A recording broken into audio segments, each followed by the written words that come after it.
If I didn't feel like a rock star before you started playing Metallica, now I do. So thank you for that lovely introduction, Rodney. And thank you for inviting me here. It's been a true pleasure to come here. Even the flight was a good experience, even though 24 hours was a long time. And it's very exciting to see how this looks on this big screen. So I've met quite a few of you over the last days, and it's been great. And I've introduced myself as Hans to make it easy to you, but in Norwegian you would pronounce my name Hans Petter Aalmo. That's going to be hard for you to remember, so Hans. I work as head of web and mobile in a company called Innovation Norway, where my responsibility is the Visit Norway website brand. So, let's see.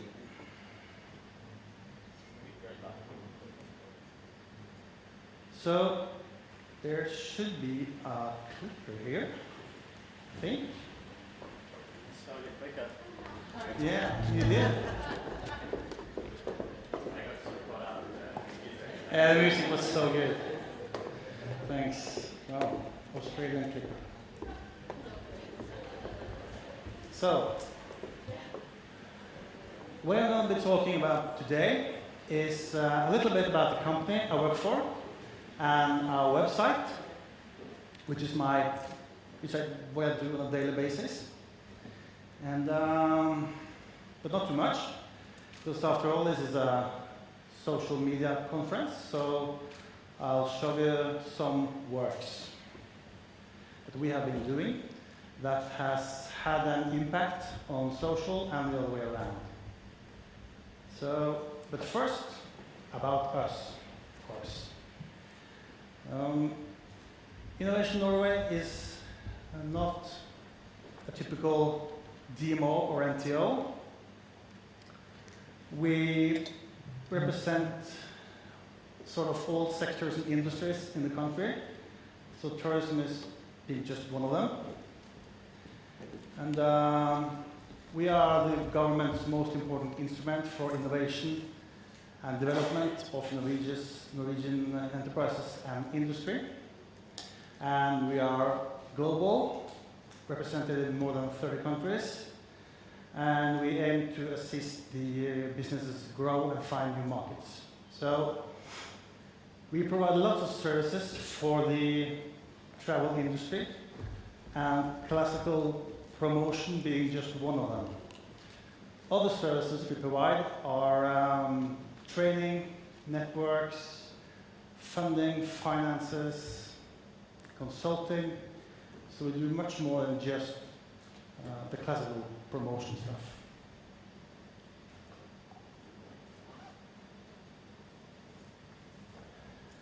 I work in the tourism division, so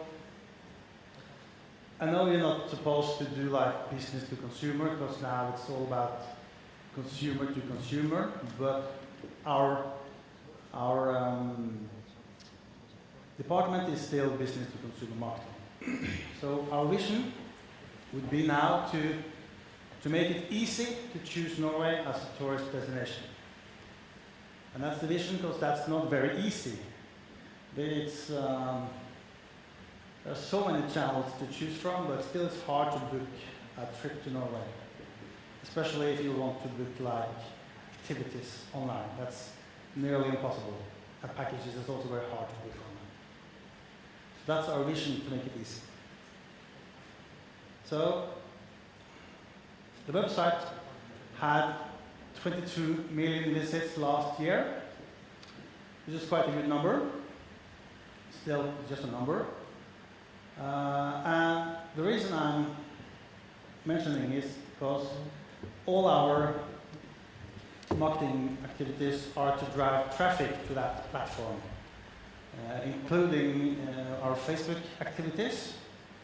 And we had 1.5% of the traffic came from Facebook last year. And that number is actually decreasing. And I spoke to a few of you yesterday about this. So we have various opinions, but it seems to me that most brands will have a hard time in the future and now to get free traffic from Facebook. Somebody's still doing it well, but Facebook has stated that they're gonna make it almost impossible to get free organic traffic in the future, because they're gonna make money of it. And obviously, as people are using mobile phones, the screen state is so much smaller, so it's getting harder and harder to get free attention on Facebook. So, just had to mention that. For our website, we are focusing the next development phases on to further develop content and services, and especially to improve the travel product descriptions. And we're going to have much more focus on products and the ground experience, and try to sell our country through that more than just showing photos. Of course, we have photos of beautiful products that you can book. And we're going to improve the platform for campaigns and partners, and obviously attaching it to booking services. And it'd be good to have bundled services, like a one-stop shop for all kinds of services. We have sort of got that now, but still struggling with the activities. And this is how we time box this. We're going to start with the product quality in cooperation with destinations and the industry. Then we can develop services based on the products, and then we can have theme and segment parameters on top of that.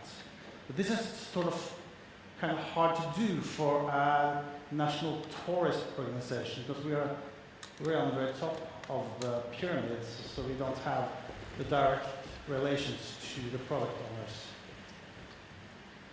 So that's a little bit about us. Now, for some of the works we have been doing. And I'm going to start with this guy.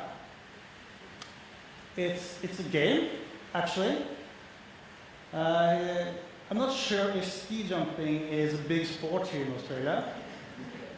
Have you got any ski jump areas at all? Ski jumps? Anyone? Anyone tried ski jumping? Wow, you really should. Start with a small hill, that's just. This guy is very inspired by a famous Austrian ski jumper. I know there's Astrid from Austria here. I think she might recognize this guy. So we have 3 online games. The first was launched 8 years ago. It was one of the first things I did when I started this job. I wanted to see if we could make a game for the tourism industry. And we did, and it was a big success. Then we made another game, that was another ski game, that was a twin tip game. Also kind of a nice success. Then we did the third game, which was actually Holmenkollen Ski Jump Part 2, because they demolished the old hill and built a new one for the World Cup, so we had to make a new game. And by that time it was such a big success, the first game, that this game was launched by the mayor of Oslo on national television prime time. That was good, and it's also one of the famous Norwegian ski jumpers who launched it. And you can play it live at this address. If you have a computer, you need a computer. It doesn't work on a mobile. This was done in 2009, so. But there is an app for it. You can download an app for iPhone and play the game there. It's pretty good on iPhone as well. But I'm going to show you a demo. So if I'm lucky, this will work. If you switch the, you can't switch. Sorry? Yeah, it can do the screen capture. That one, yeah. So here we go. Got some nice music as well. So this is the intro to the game. As you can see, it's got a message from our sponsors. And it's a game, so It's got some classic game mechanics. You can have 6 players, so you can play it against 6 friends. And here we go. This is me performing a jump. I'm not very good at this game, unfortunately. So here we go.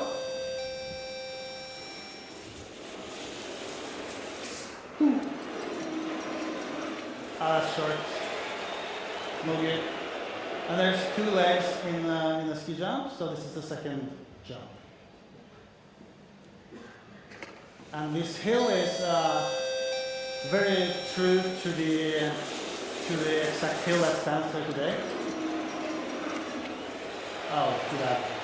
As you can see, I won't make it to the longest jumps today list, but this is some of the mechanics in the game that makes people play it over and over again. And here's the links to our website. So it's full of stuff that makes you want to challenge your friends. You can share the results, of course. There's the iPhone ad. Today's top 6. Of course, if you need instructions, there are instructions. Yes, Belgian Flash, and you can even post to your blog. So this was share the game on MSN Messenger. So you can imagine this is sort of old now. So yeah, that's there's a YouTube embedded video in the game. There's a link to booking, etc. So thank you, you can end it now. Thanks. So these games, they have been. Why on earth did we want to do this? Except from testing it, well, it worked kind of well. For us, we got lots of traffic from the games to our website and our partners. 6 million clicks is quite a good number in a number, and if you compare it to the cost of other channels, it's remarkably cheap. But might not be the most specific target group, to be honest. But still, it's sort of a brand building exercise for us. Kids who played this game 5 years ago, they're aware of our brand and our website. And they are pretty much located in our core markets as well. There's been played nearly 500 million games. That's close to 1 million jumps, as there are two jumps in each game. We collected 30,000 email addresses just during the couple of first years. So that's a good return. And we've had hundreds of thousands play on the embedded YouTube videos. That's some sort of value. And we haven't spent anything on marketing at all. So it's all been viral, sort of. And fun thing about this is we didn't expect this to happen. People screen recording their jumps and posting them on YouTube. And you see, this is the Holmenkollen 1 game. It looks a bit different. Still, there's a ski jump. Has almost 50,000 views. Can you imagine that? And I think the highest number I've seen is 90,000 or 92,000. But that's, I haven't been looking very hard. I'm sure there's some more. So, that was a bit about the ski jump. I'm going to show you some more of the works we have been doing that's had impact on social. One of the things we try to do, and do quite well, is to position Norway as the best place to see the Northern Lights.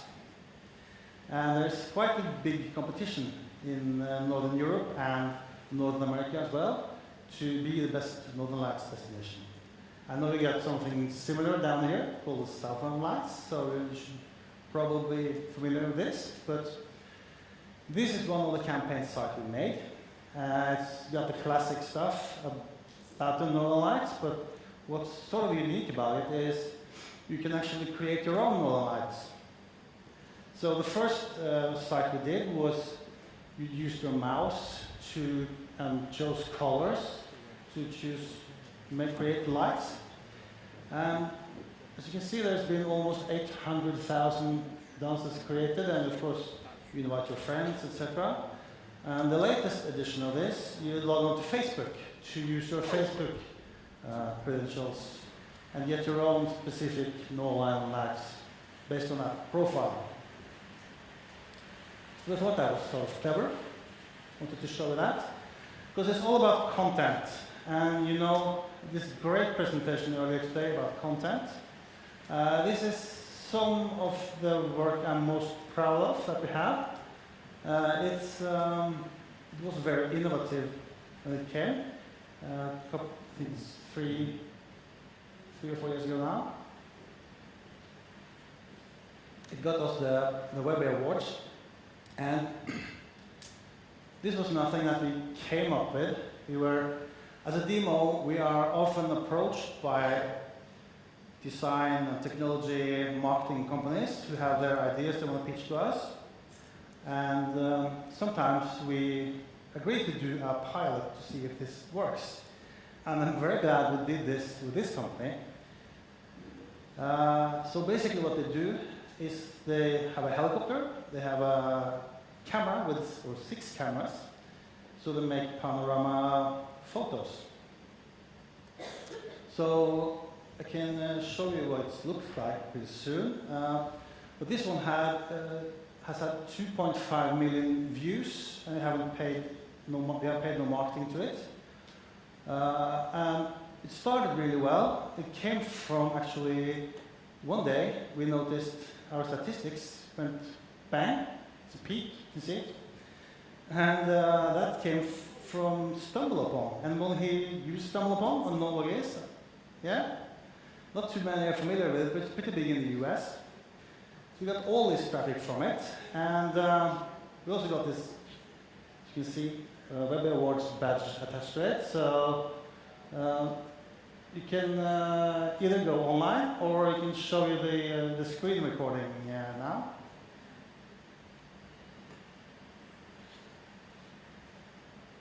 So that's it. It's highly interactive, 360 all the way, not just around, but also up and down. And it could be a bit seasick, actually. And it's also interactive, though that you can see there's other photos in here as well. So you click that hotspot photo, and then you get to the next photo in the same area. So this is the next photo. So this was done 4 years ago or something, when you didn't have this technology embedded on your mobile, but you do now. You can make panoramas on your mobile, but still it's not like 360, it's only this way. So this worked very well for us. So if you want to end the recording. So when this company approached us and said that now we have done this, taking it one step further, we are creating 360 videos as well. We thought, hey, yeah, let's have a look. And they attached these cameras to a helmet on a wingsuit jumper. He's a famous Norwegian Red Bull athlete called Jokke Sommer. He's done some really crazy stuff, like wingsuit jumping between 2 buildings. That's really crazy. Don't try that. This one got us 1 million views in 30 days, no paid marketing. And I'm going to show you the demo now if you want to play it. So here we go. So you can steer the camera. Off you go. And you use arrows or a mouse to steer the angle of the camera. It's very interactive. So I'm gonna probably soon gonna show what it's about.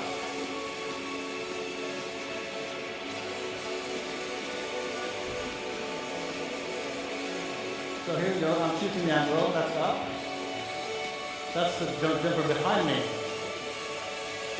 Well, that's not me, but soon.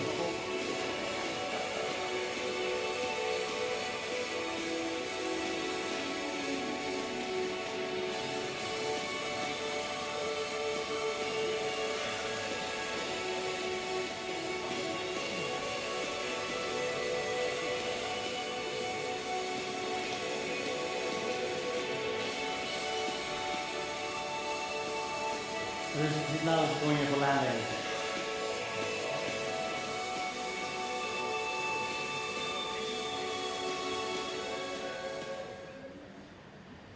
So I'm glad we did this. It was our brand does not consist of wingsuit jumping. That's not a core audience for us, but we try to be innovative and we try to do things, at least some new fun stuff every year. And it doesn't have to be like in the box with the brand. It can be something else. Luckily. But it's nice if it's aligned with the brand, of course. So I want to quote this really clever guy called William from Think. He wrote about this. And it's remarkable content instead of advertising. And some of you have probably read this. I'm not going to read all, but some of it. And I can read this because I totally agree with him that consumers will do the marketing for you if you offer remarkable things. And we have been talking about this for a couple of days. So one way to generate awareness and consideration is by creating remarkable content that's relevant to a specific niche. And he also says, and that's true, that Red Bull actually shared this piece of content with on their Facebook page to their 25 million fans at that time. That's a huge number. I think they're one of the biggest brands in the world. So it got us a lot of attention. And so basically, remarkable content will get shared in the right social media communities without us spending any money on the advertising. So, anybody seen this painting before? Yeah, it's a very iconic, worldwide famous painting. The screen was actually the world's most expensive painting at the time. It was sold a couple of years ago. And it's our national iconic painter called Edvard Munch who did this masterpiece. And we did a campaign about this last year. It's our most award-winning campaign ever. And I'm going to show you first the movie of the campaign. And then we're going to do behind the scenes movie after that. So please.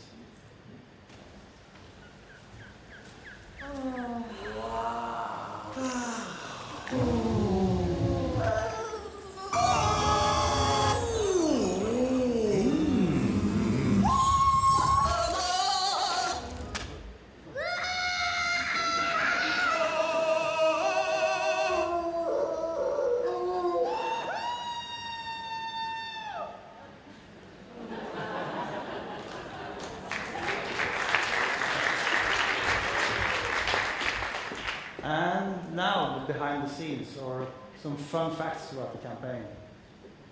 In 2013, Visit Norway made a scream for attention. The world answered.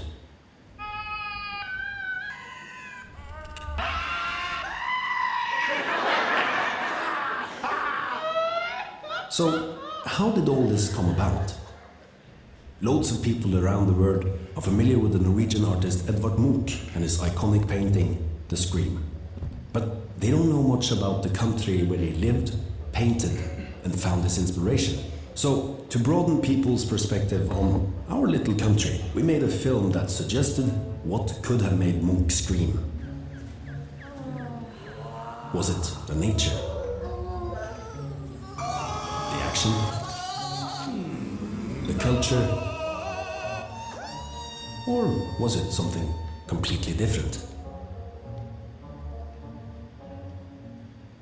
To launch the film, we asked the world to share their screams with us. All the clips became a part of the longest scream in the world.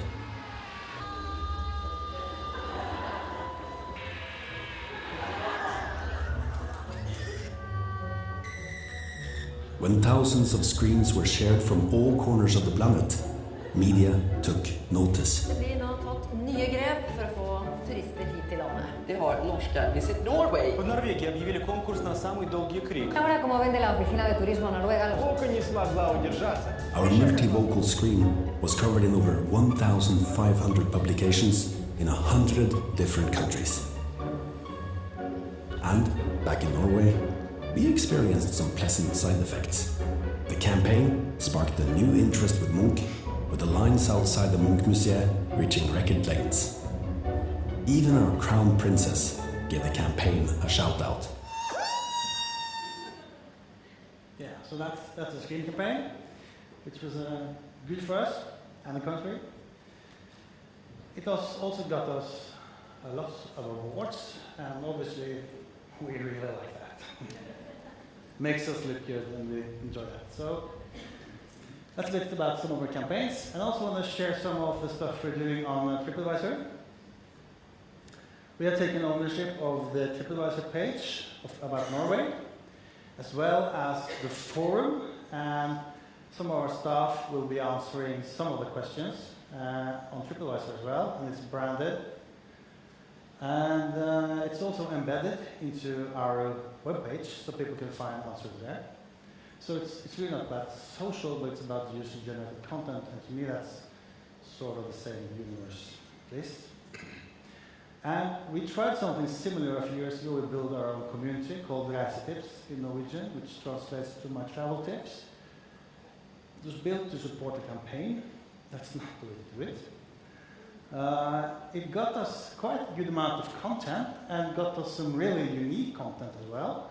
Like this photo from snowfall in the autumn. Looks like this in Norway. Good photo by the fjord, but still didn't get us the critical mass of users or content, so we actually shut it down. And so now we're just relying on the TripAdvisor bit for that. And as for hashtags, we took ownership of the Visit Norway hashtag, and we did a campaign for that. And we have also made this application within our website where people can actually sort and filter on various hashtags within the Visit Norway hashtag. And it's a beautiful gallery about Norway, showcases it very well. Got us about 320,000 hashtags and photos in this gallery. So I'm going to round up now by showing you a campaign that's not ours, but our partner regional tourist board called Fjord Norway did this campaign last year.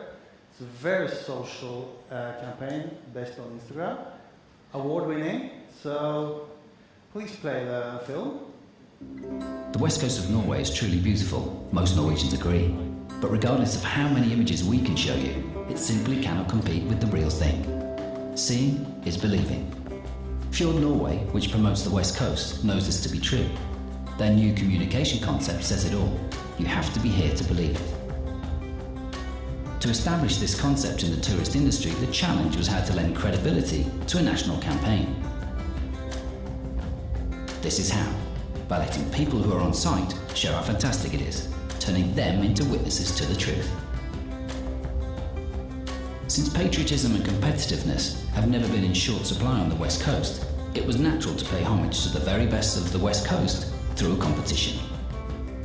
Best of Fjord Norway, a photo competition that picks the best experiences the West Coast has to offer.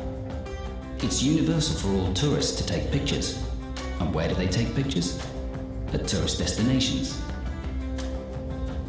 And when you think about it, this is very much like this. We sent out a promotion kit containing posters, place cards and other promotional material to all Fjord Norway's member destinations so they could encourage tourists, as they stood capturing and immortalising their views, to hashtag their pictures. This way, the member destinations could increase their chances of being picked, with the photographer standing the chance to win a tour of the West Coast. Using PR efforts and paid channels, we also mobilised the locals. Everywhere, people were encouraged to share their experiences. We even went so far as to change and adjust the points of interest signs to remind people to hashtag. All the images were gathered in a photo gallery on bestoffjordnorway.com. There you could also vote for the best experiences. The campaign website grew rapidly and turned into a unique window to view epic moments. The 10 experiences to collect the most votes were made into the destinations on Fjord Norway's new round-trip itinerary. The prize for those destinations came in the form of a sure stream of tourists and a new point of interest sign, declaring it one of the best experiences on the west coast of Norway. Reaction from the press and social media was phenomenal. More than 6,000 pictures were submitted to the competition. The campaign website had more than 100,000 visitors, leaving almost 80,000 votes in total. Average time spent on site, 2.5 minutes. More than 900,000 pages of phenomenal Norwegian West Coast experiences were shown, and Fjord Norway got a huge boost on social media. This being one of the world's most beautiful photo galleries, we naturally wanted to take it global. Together with Dagbladet, we asked Norwegians to pick the top 4 pictures from amongst the 10 finalists. There were over 37,000 votes. The pictures will be displayed in Times Square in New York as part of an event for travel-mad Americans. You have to be here to believe it, told by those who were there. Yeah. So, I'm going to round up now soon. Just quick peek into the future. I have no way of knowing what that's going to be exactly, but we do know that consumers are very tech savvy, well informed. Mobile is the key, and the decision process is very compressed now. So, also like to emphasize the M in demo. Doesn't have to be marketing, could be management, should be management as well. And you must know that TripAdvisor is one click away, so it's not very smart to market bad experiences.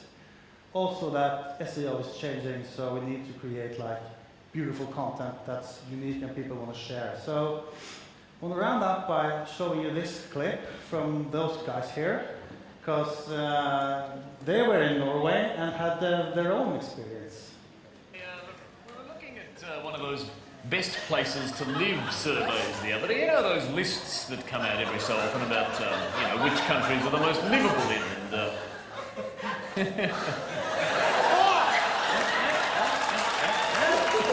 Sorry, guys, I guess. Anyway, we were looking at one of those best places to live surveys the other day. You know those lists that come out every so often about which countries are the most livable in, and you know who always comes near the top of those lists? Norway. Bloody Norway! Always beats Australia as a livable place. Yeah, so personally we're sick to death of it. I mean, something has to be done about these cocky Norwegians to redress the balance. Exactly, so we went to the capital city, Oslo, to see if we could find a way to screw the place up. Yes. First we had to find out why Norway is such a great place to live in, so we asked a Norwegian. Do you understand what she said? Do we know anyone who speaks Norwegian? Do you understand what she's saying? He's Swedish. He's Swedish shit. I know like this, so we figured we'd just go right to the top and sabotage Norway's government. We teamed up a fake interview with their Minister for Cultural Affairs. So why do you think it is that Norway is more livable than Australia? I think one of the reasons that... Not to actually talk to them, we just wanted to distract him and steal some of his state secrets. Yes, well, while I was there, I figured, well, I'll just go for his wallet as well.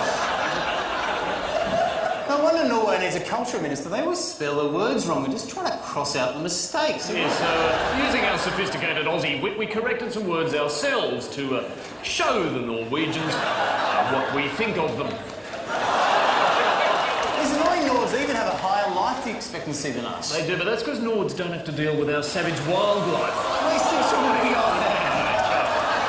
Well, hopefully that'll be the last time we get beaten by these hard-working, healthy, well-educated bastards. So thank you, Australia, or keep it up, as we say. Thanks for having me.